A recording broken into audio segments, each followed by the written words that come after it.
Man, one of the hardest things for me to do is to keep my man cave like tidy. Sometimes, like, I know when to throw in the towel and the white flag and just kind of like surrender and just admit defeat and the inability to always achieve that. But I am going to achieve myself a good old pour over with a little bit of honey glow from Black Rock Coffee. Really good company. They make some bangers. Woke up, well, I'm not really waking up to the news that we have a 2-week ceasefire. I kind of knew that information last night before I went to bed, but I didn't do a video about it because I really wanted to just see, was the initial reports that I was seeing about this ceasefire true? Like, it seems like for 2 weeks, we basically are kind of giving the bag to Iran. I mean, seemingly everything that they are getting for the next 2 weeks, maybe even longer, from how our defense secretary was sounding, talking in the past tense about Operation Epic Fury, it almost seems like they are better off with this current agreement than they were at the beginning of the war. Let's just say my summary of this is, quite frankly, that this is good for America, as in we're no longer spending all this bread overseas on a war that most people don't want. And so that's good. Now, the bad part might be, it might look like an L for the leadership that's in charge, and it might feel like an L for our greatest ally because of how everything kind of went out. Do you guys remember what the initial objectives were when we decided to launch this war with Iran? You may not quite remember it, but this is the thing. One moment.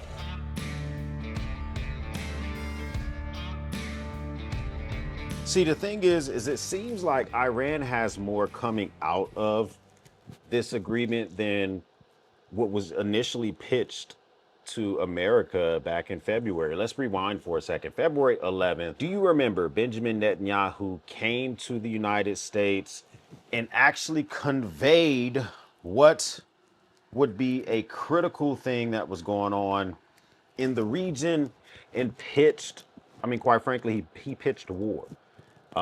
He kind of talked about the immediacy for which Iran is going to be able to make a nuclear weapon, or the amount of enriched uranium that they had, and talk about the sense of urgency.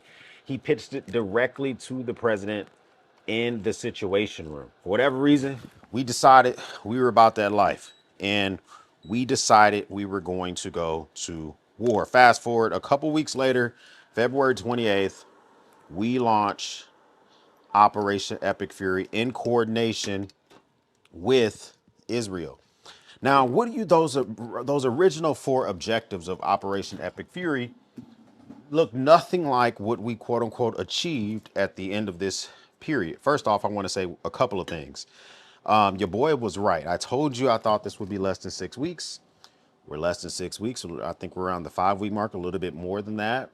And I wanted to be right because I wanted to spend less money in that area.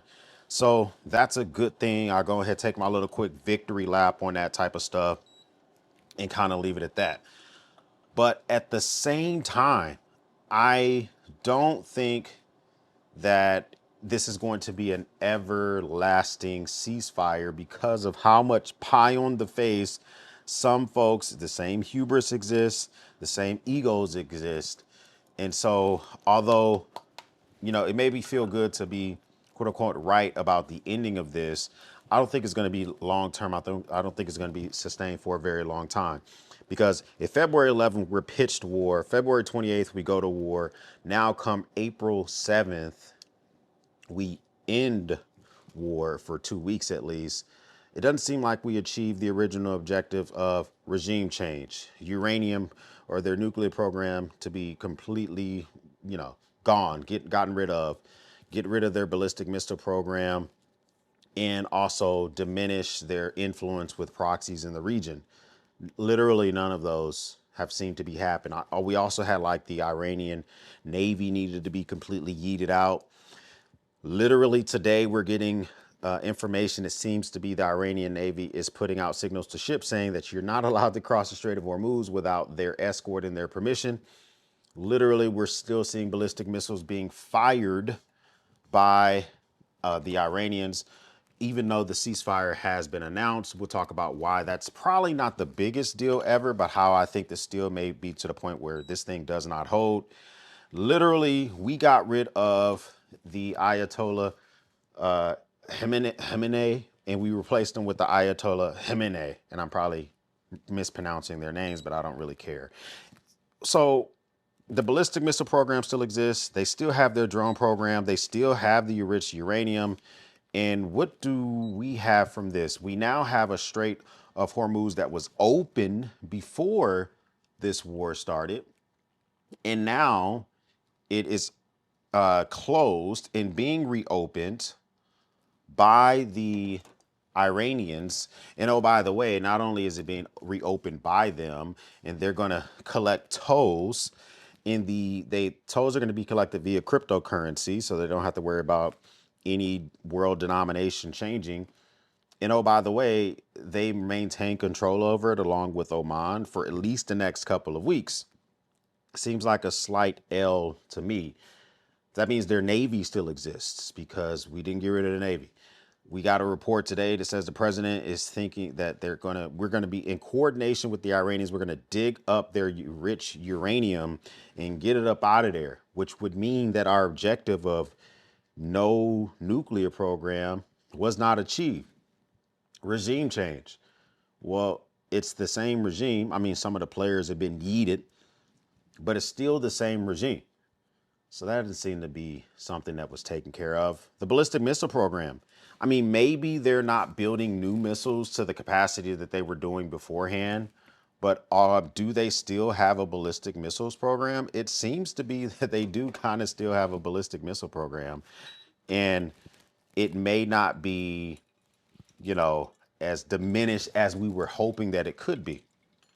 Something to think about. So what does this all mean? Like, what did we actually achieve by going over here, drinking nearly a million cups of coffee, having all these soldiers, sailors, airmen, and Marines super stressed out? We probably blew through a ton of freaking nicotine. I mean, General Kane had like one of the dopest quotes that I saw. We'll talk about that here in a second. And people being away from loved ones, we lost 13 service members. We lost several aircraft. We spent hundreds of billions of dollars. It seems to be now Iran has the opportunity to become richer because they can now charge a toll. They have like seemingly control of the strait. And on top of all of that, it feels like we took an L. Like it's just how it feels. Here's a couple of predictions I have. I don't know, I might be wrong. Remember that the rescue mission for that airman involving landing the 2 C-130s and pulling the 4 helos out the back. And I think that may have been a dual mission. I think we were possibly, we're getting the colonel out of there from his downed aircraft. But I think we're going to learn that may have been a failed campaign to get access. Maybe not get the uranium out, but access and secure the uranium sites. That's just a prediction. I don't know. We'll see how that goes. Something in me tells me that is a prediction to make. We don't have evidence of it, but I don't know. It's just something I'm kind of being convinced of that. And number two, my other prediction is that this is not going to hold because Lebanon is not included in this ceasefire. Israel's already freaking lobbing attacks towards Lebanon, and Iran seems to be pissed that their partners with Hezbollah is still being attacked by the Iranians, and they are going to try to come up with some countermeasures to prevent that from happening. And seemingly it's going to be just an ongoing thing because even after the ceasefire was announced, we still had ballistic missile attacks being launched by Iran. Now, I'm not going to say that's a violation of the ceasefire yet. I'm going to let the powers that be come up with that summary. And the reason I say that is imagine you have a command and control structure that has been damn near decapitated when it comes to line of communications. If you are at an outskirt, a secret facility in Iran, and you've been given orders, here, listen, these are your targets, fire at night, fire at twilight, go. we'll talk to you in a week because they don't have radio communications. It is fair to say that there could be an IRGC soldier who's just following orders, firing off ballistic missiles because he literally has not learned of the ceasefire yet. So let's just see what happens today. Okay. We saw that the Iranians launched missiles and drones towards Kuwait, Bahrain, and Saudi Arabia. They hit the east to west pipeline that takes oil from Saudi Arabia over to the Red Sea. We saw Israel launch attacks towards Iran. We saw Israel launch attacks towards Lebanon. We don't see the U.S. launching attacks anywhere. So it seems like we're holding our part of the ceasefire, but let's wait and see how this plays out in regards to the ceasefire aspect of it. Let's take a look. Like it's just crazy because I hope that this stuff holds, but will it hold? I don't know. But will this coffee slap? We'll see. Okay, listen, we got to talk about the, I guess for now, the 10 points that have been agreed to as of like so far for this plan. It does seem like we got hold a little bit. It feels like we got hold a little bit, meaning like I'm glad that this shit is over, but it puts us in a worse place politically, which I don't particularly care about the politics, but there are people who care about the fucking politics, and their egos will be bruised if they surmise that what I'm seeing here seems to be pretty effing true. Iran now has a non-aggression agreement. They now control the Strait of Hormuz. Uranium enrichment rights seem to still be in place. I guess the UN resolutions that were pitched the other day were shot down by Russia and China, which kind of shows they still have some friends with Russia and China. All sanctions all the way back to Papa Bush. I'm talking about like when I was like like 3 or 4 years old, have been lifted. The IAEA resolutions have been scrapped when it comes to the inspectors coming in to look at their enriched uranium. And they possibly might get compensation for all the damage that we yeeted towards them during this conflict of Operation Epic Fury. And then like US forces might get their asses about the region as well. Bro, look at this. Like the 10-point plan that we're seeing here just makes your boy wonder, like, what were we shooting for? What were we going for? Okay, because I'm seeing here point number 1, the U.S. must fundamentally commit to guaranteeing non-aggression. This is from the Wall Street Journal. I wanted to make sure I had the right shit before I even talked about it. And this is the continuation of Iran's control of the Strait of Hormuz. Before this conflict, before this war, Iran did not solely control which ships went in and out the Strait of Hormuz. Hundreds of ships, at least dozens of ships per day went through the strait.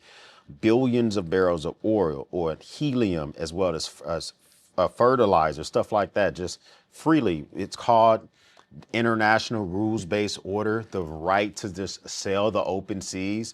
Do you realize that for the first time since World War II, name me another instance, someone, since World War II, since we established the international rules-based order, this is the first time that to go through a particular segment of water that was not agreed upon beforehand, like Panama, that you have to pay a country or otherwise you will face hostilities.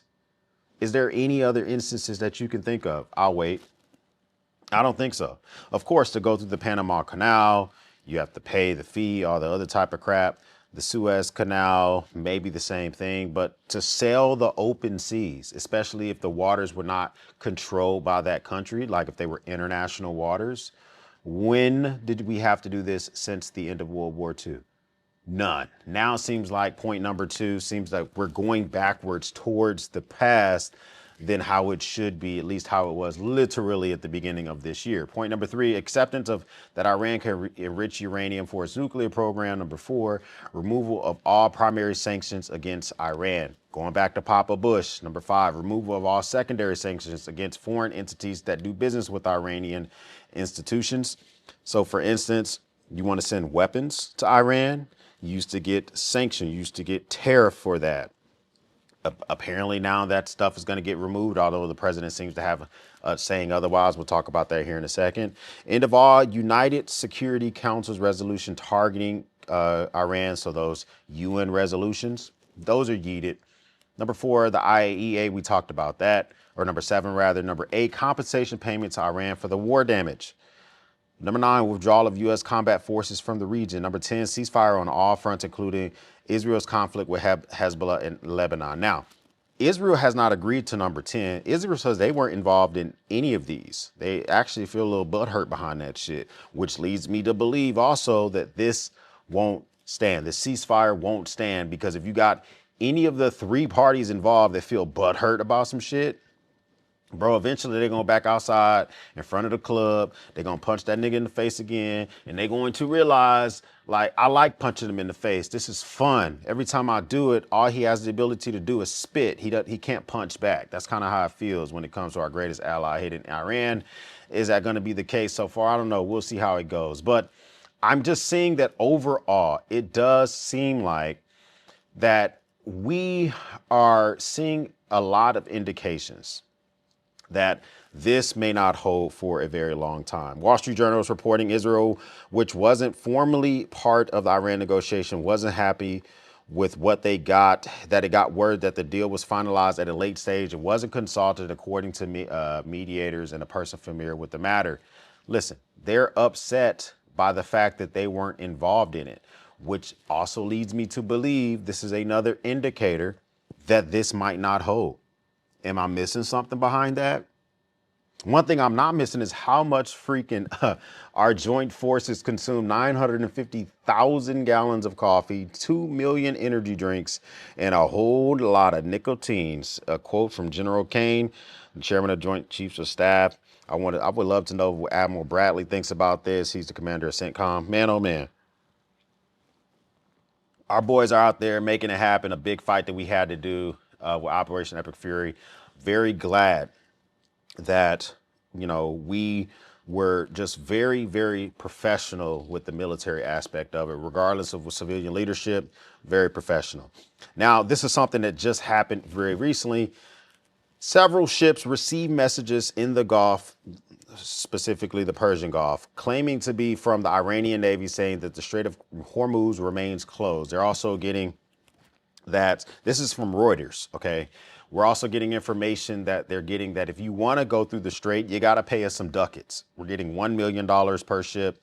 The former Israeli prime minister is calling Trump's ceasefire deal with Iran the greatest political disaster in Israel's history, saying Israel was excluded from negotiations and is now in a vulnerable position. Listen, if they come over here talking about they're in a vulnerable position again, they get the opportunity to get back in the Situation Room. That's all it takes, because that's why I think we could be back into this all over again. And it does not matter what we have going on right now. And this is 2 weeks, but it sounds like it could be even longer, according to the language we're using for this. ABC News is reporting that Hegseth and General Kane, if were asked if Iran is still in control of the Strait of Hormuz. General Kane asked for clarification because it was a long-ass question. And Secretary Hegseth cut off General Kane and said, we're moving on, meaning they don't even want to answer that question, which leads me to believe that prices for petroleum, for helium, for fertilizer, they're just not going to rapidly come down as quickly as we're hoping that they may. I do want that stuff to come down, because at the end of the day, crude oil prices and stuff like that, they are dropping very rapidly, as in, look at this price, $72.50. Literally yesterday, I put out a video that said it was $115, and it was crazy. So the prices for a barrel of oil have plunged with the news that ships would have the opportunity to go through the strait. But these are prediction markets, because until it starts to flow, and if they really do have to pay Iran a toll, then they're going to incorporate that into the price of a barrel. That's going to be flowed down to people who pay for that shit. Whether you're getting petroleum so you can make items in China, stuff that's made out of petroleum, like tires and rubbers and plastics, or if you're literally going to be getting it to refine it to make gas and sell it for to the people in your country, Like, it's still going to be passed down. They're not going to just, if you are owner of a large vessel going through the strait, you're not just going to eat that cost. You're going to pass that to whoever's buying the oil that's contained in your ships. So yes, the price is plunged today, but it could be a different world going forward, just because they seem to retain control of this area. Iran ceasefire is being called a pause. It is not a revelation. So this is coming from Professor Robert A. Page. He's a professor at the University of Chicago. The U.S.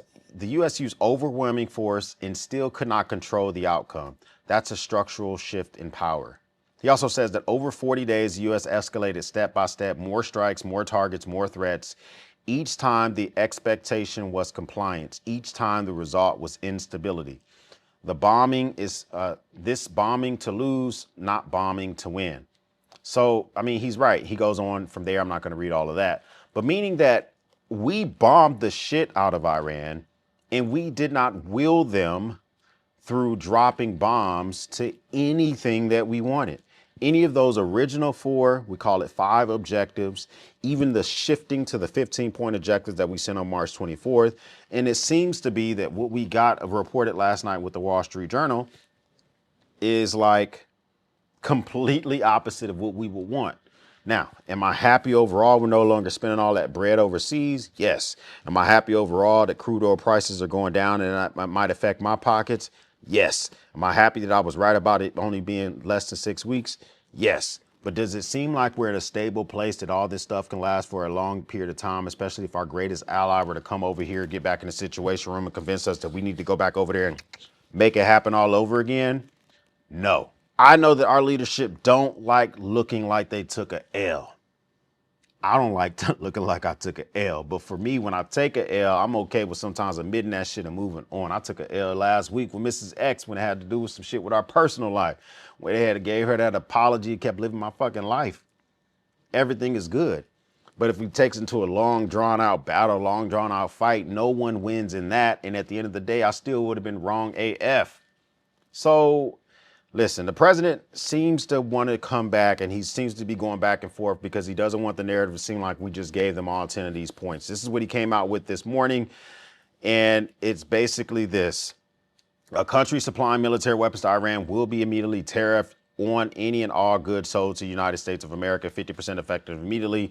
There are no exclusions or exemptions, President Donald J. Trump. Hey, listen, this seems like a legit use of tariffs. Like, the reason that Congress gave powers to the president in some instances for tariffs is so that he can use them in times like now. If you're supplying stuff to an adversary, we're going to tariff you. This like literally seems textbook. 50% seems tough, but I mean, I don't know how firm this was going to be because Russia and China seem to be supplying shit to Iran. Are we going to tariff China 50%? I don't know, but it does seem to be that we're trying to like backpedal and not seem like we were just giving a whole bag to Iran when we see stuff like this. So, but what does a weapons mean? He's saying with military weapons. I guess that has to be defined, because if you're giving them the components to build their own weapons, if you're giving them raw titanium, you're giving them steel, you're giving them, machines, or if you're giving them experts, is that military weapons? Or you're talking about like a finished, quality tested, quality controlled, like completed missile? Like, what is a military weapon? That's the type of stuff that has to be defined as well to know like how effective that type of, tariff would actually be overall. So here's the last thing I kind of wanted to talk about. So Preston Stewart, he does a great analysis work as well, similar to what I do here. He has the president's Truth Social post from earlier today. And the president says the United States will work closely with Iran, which we have determined has gone through what will be a very productive regime change. It's not a regime change. It went from daddy to son. There will be no enrichment of uranium. The United States will be working with Iran, dig up or remove all of the buried B-2 bombers' nuclear dust. It is now and has been under very exacting satellite surveillance from the Space Force. Nothing has been touched from that date of attack. We are and will be taking tariffs and sanctions relief with Iran. Many of the 15 points have already been agreed to. Thank you for attention to this matter. So the 10 points is all I saw. We also don't have any evidence that this is something that Iran has agreed with. And Preston Stewart says that Trump says Iran will not be permitted to enrich uranium, will hand over their existing nuclear material, and sanctions relief is on the table. How I read this is that it seems like we're agreeing to possibly like start, remove certain uranium and stuff from Iran, but I don't know if they've agreed to that. It seems like the president may want to get in business with Iran versus like scold Iran, because he also had a report earlier today that it may be a joint like the toll system that Iran wants to do for the Strait of Hormuz might be like a joint toll that the United States and Iran both get to collect that toll. Like what? I don't even know how that shit would work if that is true, if that's exactly how it's supposed to go. I'm not even really sure if that's something that we would want to do, but we'll see how that goes as well. We're seeing sporadic attacks against the Gulf nations. Israel by Iran will likely continue for the next day or so as automatic drone and missile launchers run through their supplies and deactivated. This is what I was talking about earlier, guys. There are things that were set up automatically to launch. They were in hidden places that we didn't see. That's why we didn't take them out before they launched. And they're going to continue doing what they got to do until they run out of their capacity or they finally get word of a ceasefire. So if we're still getting attacks from Iran to the Gulf states or Iran to Israel come by April 9th, the ceasefire is not going to hold. I would say go ahead, get you to the end of the day to blow your load, right? And we'll see where it goes from there. If we try to force Israel to stop attacking Lebanon and they don't want to, the ceasefire is not going to hold. Okay, so a couple of scenarios where I see that this does not hold. I'm hoping that it does, because if it does not, then we absolutely are going to have an issue with this thing holding on for a very long time. And if it starts up again, I hope we don't join the fight. I'm gonna be honest with you. If fighting pops off again between the greatest ally and Iran and them Gulf states, man, y'all just gonna have to figure that shit out. Go ahead and let y'all figure that shit out, because I'm not really interested in making that shit happen. But what do I know? Okay, I'm sitting here making a cup of coffee, trying to figure out how this is a W and an L at the same time. And now it's time for me to finish this shit up and get back to work. First time stopping by, hit the subscribe button. I would love to have you part of the battalion. If this is not the first time stopping by, well, thank you once again for watching me run my grape. For everyone else, we'll speak soon.